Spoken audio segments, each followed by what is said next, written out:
cents. It's really, it's really cool.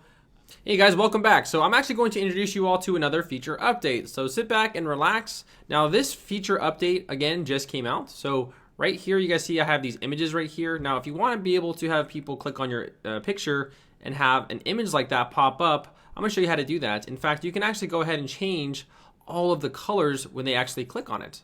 So for example, right here, you can have all sorts of really cool background colors if somebody decides to click on your image. And this will actually kind of match your scheme. So go ahead and click on an image, or you guys can just go ahead and watch me. And when it says link to, just simply go to media file. And now this feature, Lightbox, will pop up. And simply just click on yes.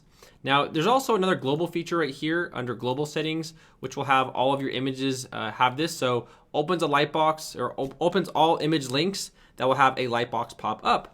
Now to get this feature, again, remember you have to have it linked to the media file. So what that means is the global feature is basically saying for any image on your website that is linked to a media file, it will open up a lightbox of this color right here.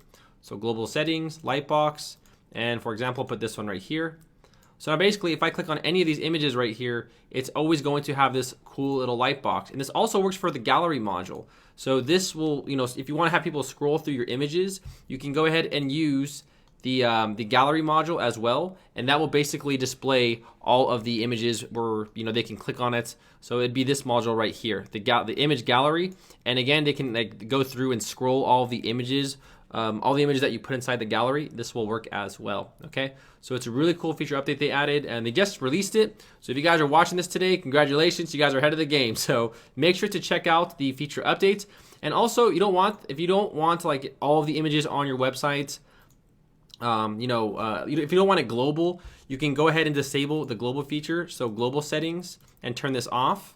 And then you guys can just have it for the each specific image. So remember, you'd have to go to this section right here and do it through each image. However, if you want it on your entire website, you don't have to go through all your images. You can go over here to global settings, lightbox, enable this, and voila, it will automatically work on all of the links to an image file. Okay, so be sure to check that out, guys. Now let's go ahead and go back to the tutorial.